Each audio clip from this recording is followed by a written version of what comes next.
মিঠুন চক্রবর্তী একজন বিশিষ্ট বলিউড অভিনেতা। বলিউডে যারা স্ট্রাগল করে তাদের কিন্তু চিরকাল তিনি উপকার করে এসেছেন, আগেও করেছেন, এখনও করেন। কারণ তিনি একজন স্ট্রাগল করে উঠে আসা একজন মানুষ, তাই তিনি পুরনো দিনের কথা ভুলতে পারেন না। মিঠুন চক্রবর্তী শুধু অভিনেতাই নন, একজন ভালো এবং উপকারী মানুষ। 80 দশকের একটা সুপারহিট গানের কথা আজকে তুলে ধরবো এই ভিডিওর মাধ্যমে। যেই গানটা গাওয়ার কথা ছিল কিশোর কুমারের। হ্যাঁ, কিশোর কুমারের এই গানটা করার কথা ছিল, কিন্তু হার্ট রিলেটেড সমস্যার জন্যে তিনি কিন্তু এই গানটা করতে পারলেন না। ভীষণভাবে অসুস্থ ছিলেন। অমিত কুমারের কথা ভাবা হয় এই গানটার জন্য, কিন্তু তিনিও গানটা করেননি। শেষ পর্যন্ত করেন কুমার শানু, কিন্তু কুমার শানু গানটা এখানে ব্যবহার করা হয়নি। শেষমেশ গানটা করেছিলেন আন্নু মালিক। আর আন্নু মালিক কী করে পেয়েছিলেন এই গানটা, সেটাই তুলে ধরবো এই ভিডিওর মাধ্যমে।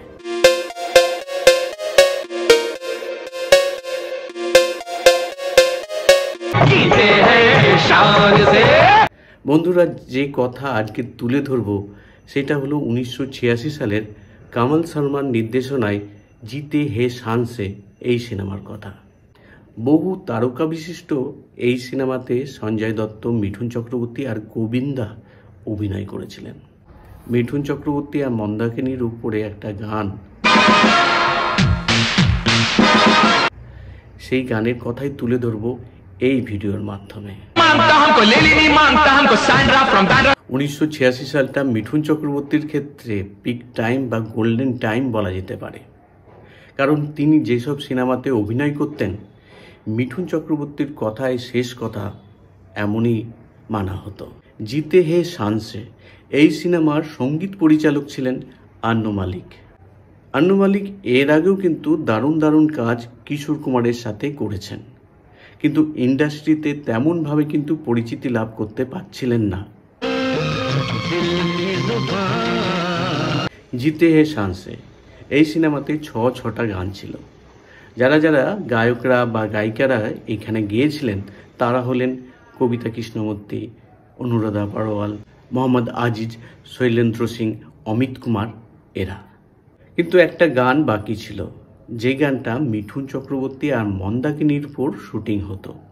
এই গানটা গাওয়ার কথা ছিল কিশোর কুমার আর কবিতা কৃষ্ণমূর্তির। এই সময় কিন্তু কিশোর কুমার ভীষণভাবে অসুস্থ ছিলেন হার্টের সমস্যায়। এরপরে যার কথা ভাবা হয়েছিল তিনি হলেন অমিত কুমার, কিন্তু অজ্ঞাত কোনো কারণে অমিত কুমার এই গানটা করতে পারেননি। শেষমেশ যাকে দিয়ে গানটা করানো হয়েছিল তিনি হলেন কুমার শানু, কিন্তু কুমার শানুর গানটা রিজেক্ট হয়ে যায়, কারণ এই গানটা ঠিক ম্যাচ করছিল না সিচুয়েশন অনুযায়ী বা কুমার শানুর গলা অনুযায়ী। তারপর যেসব ঘটনা ঘটেছিল সেটা একদমই ইতিহাস বলা যেতে পারে।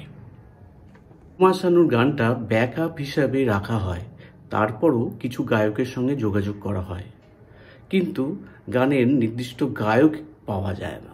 মিঠুন চক্রবর্তীকে আন্নু মালিক বলেন, আমাকে যদি একবার গাওয়ার সুযোগ দেওয়া হয় তাহলে কিন্তু এই গানটা আমি করতে পারবো। মিঠুন চক্রবর্তী তার কনফিডেন্স দেখে মুচকি হাসেন, কিন্তু কিছু বলেন না। সেই দিনই যখন মিঠুন চক্রবর্তী শুটিং করে বাড়ির দিকে রওনা দিচ্ছিলেন, আর একটা গাড়ি মিঠুন চক্রবর্তীকে ধাওয়া করেছিল। মিঠুন চক্রবর্তী যখন বাড়ির কাছে এসে নামলেন তখন অপর গাড়ি থেকে আন্নু মালিক নেমে এলেন। নেমে এসেই ওই গানটা করতে শুরু করলেন। মিঠুন চক্রবর্তী তার দিকে তাকিয়ে থাকলেন আর বুঝতে পারলেন আন্নু মালিকের কাজ করার ইচ্ছে আছে, নিষ্ঠা আছে। সঙ্গে সঙ্গে তিনি নির্দেশককে ফোন করলেন আর আন্নু মালিককে বললেন, আগামী দিন তুমি স্টুডিওতে আসো, দেখা করো। তারপরের দিন আন্নু মালিক একটা ডামি ভার্সন গান করে রাখলেন। মিঠুন চক্রবর্তী আর নির্দেশক গানটা শোনার পর বুঝতে পারলেন এই গানটাই তারা চাইছিলেন। আন্নু মালিক বললেন, আপনাদের যখন এই গানটা পছন্দ হয়েছে তখন ফাইনাল রেকর্ডিংটা করে নিই। মিঠুন চক্রবর্তী না বললেন, তিনি বললেন এইটাই ফাইনাল গান হয়ে থাকলো, আর কোনো রেকর্ডিংয়ের দরকার নাই আন্নু, তুমি এটাই যথেষ্ট ভালো গেয়েছো। সিচুয়েশন অনুযায়ী এই গানটা পারফেক্ট হয়েছে। এটা সেই সময় ছিল যে সময় মিঠুন চক্রবর্তী একটা কথা বললে সেটা ফাইনাল মেনে নেওয়া হতো। হ্যাঁ, এই গানটা রিলিজ হওয়ার সঙ্গে সঙ্গে সুপার ডুপার হিট হয়েছিল। দুঃখের কথা হলো এইটাই, কুমার শানুর গানটা কিন্তু ব্যবহার করা হয়নি সিনেমাতে। এই গানটার এক ঝলক আপনাদের সামনে তুলে ধরবো। মেরি জান হ্যায় জান হ্যায় জান হ্যায় জান হ্যায়।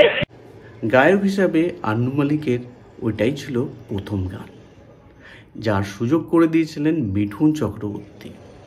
মিঠুন চক্রবর্তীকে তিনি কখনোই ভোলেন না। বিভিন্ন ইন্টারভিউতে কিন্তু মিঠুন চক্রবর্তীর প্রশংসাই করেন আন্নু মালিক।